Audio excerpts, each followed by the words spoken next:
ሻሎም ሻሎም የጌታ ጸጋና ሰላም ይብዛላችሁ። ዛሬ ደግሞ አንድ ጥቂት ቃል ልተውላችሁ። ለብዙዎቻችሁ ይጠቅማል ብዬ ስላመንኩ ነው። ግን ስጀምር እንዲህ ብዬ ልጀምርላችሁ። ከገጠማችሁ ጉዳይ ይልቅ ከእግዚአብሔር የሰማችሁት ቃል ይበልጣል። ብዙ ጊዜ ሰዎች ከውጪ በሚያዩት ነገር እግዚአብሔር የሰጣቸውን ነገር አንዳንዴ ሲጥሉ ይታያል። እስቲ ከመጽሐፍ ቅዱስ አንድን ሐሳብ ላስረግጥና ላውራችሁ። በዘፍጥረት መጽሐፍ ምዕራፍ 15 ላይ እንደዚህ ይላል እግዚአብሔር ቃል ሲናገር፣ ከዚህም ነገር በኋላ የእግዚአብሔር ቃል በራእይ ወደ አብርሃም መጣ ይላል። እንግዲህ 15ኛው ምዕራፍ ላይ ነው። የሆኑ ኬዞች አልፈዋል። ከዚህም ነገር በኋላ የሆኑ ጉዳዮች የሆኑ ክስተቶች ካለፉ በኋላ እግዚአብሔር በዘፍጥረት 12 ላይ አብርሃምን እባርክሃለሁ የአሕዛብ ሁሉ አባት ትሆናለህ ተብሎ የወጣው ሰውዬ ዘፍጥረት 15 ላይ ሳምቲንግ በማይንዱ ማሰላሰል እንደጀመረ ከክፍሉ እንረዳለን። እግዚአብሔር ሲለው እኔ ለአንተ ጋሻህ ነኝ ያለው። እንግዲህ አስቡ፣ በአብርሃም ሕይወት ውስጥ ልጅ አልወለድኩም፣ ኤሌዘር የሚባል ባሪያ አለኝ፣ ርስቴን እሱ ሊወርሰው ነው የሚባሉ ሐሳቦች ነፍስ ዓለም ውስጥ ነበሩና እግዚአብሔር የነገረውን ሁሉ እስከ መርሳት ደርሶ ነበር። እናም አንዳንድ ጊዜ ውጩን ስታዩ ውስጣችሁን እንዳትረሱ ወይም የእግዚአብሔርን ቃል እንዳትረሱ ጥንቃቄ ማድረግ ጥሩ ነው።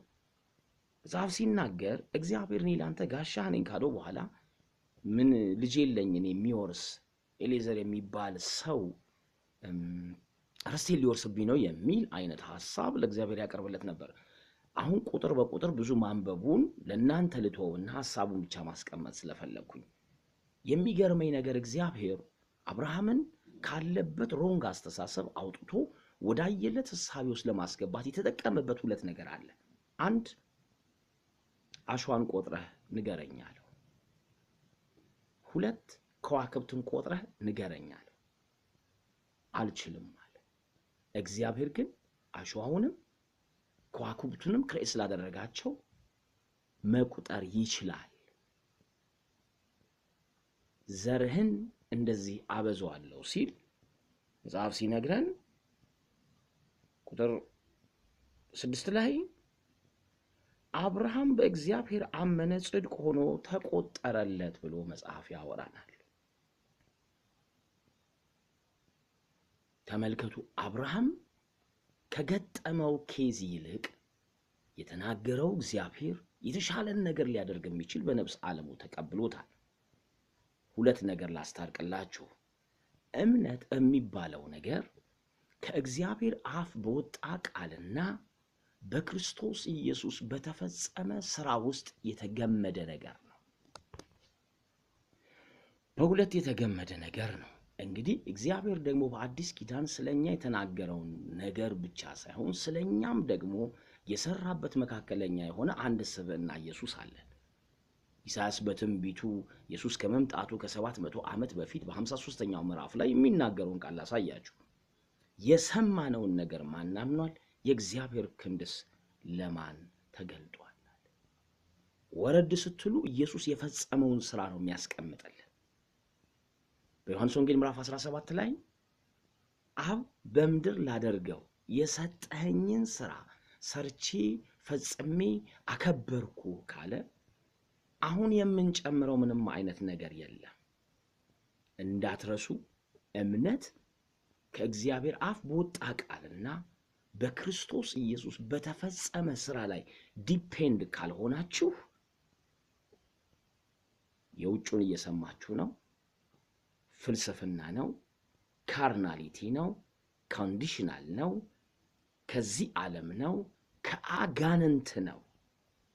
እግዚአብሔር በአዲስ ኪዳን ማንንም ሰው በምንም አይነት መልኩ ነቅሳችሁ ብታወጡ ለጽድቃችሁ፣ ኢቭን ለሥጋ ፈውሳችሁ በጤንነት ለመኖር ኢየሱስ ድጋሚ አይገረፍም።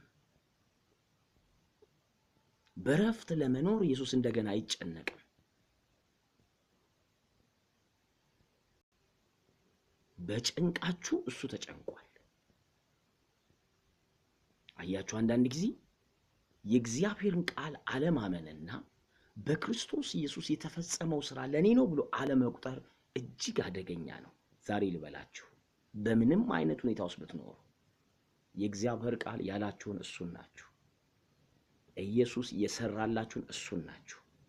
እዚህ ዓለማችሁ ውስጥ ከተቀበላችሁት መገለጡን በመንገዳችሁ ጠብቁት። ስራችሁ ተሰርቷል። እግዚአብሔር ዓለማትን በፈጠረበት በልጁ እኛን ተናገረ። እውነት እግዚአብሔር ዘንድ እምነተኛ ልብ ውስጥ ከሆነ መገለጡ ዘመናችሁ ላይ ነው። ከየትኛውም ፕሮብሌም ሰይጣን ከዋሸባችሁ፣ ሁኔታ ከነገራችሁ ዛሬ በጌታ በኢየሱስ ስም መውጣት ይሆንላችሁ። መጽሐፍ ያለው ጻድቅ በእምነት በሕይወት ይኖራል። ያለ እምነት በሕይወት መኖር አይቻልም። የእግዚአብሔርን ላይፍ አትለማመዱትም። ያለ እግዚአብሔርም ቃል እምነት የለም። የሚታመን የእግዚአብሔር ቃል የፈጸመላችሁ የእግዚአብሔር ልጅ ኢየሱስ ዛሬም ይወዳችኋል። በምንም አይነት ስትራግል ውስጥ ያላችሁ ዛሬ ለእናንተ ጸልያለሁ።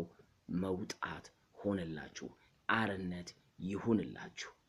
እግዚአብሔር በክርስቶስ ይወዳችኋል። ዘመናችሁ ብርክ ይበል። ቴንክ ዩ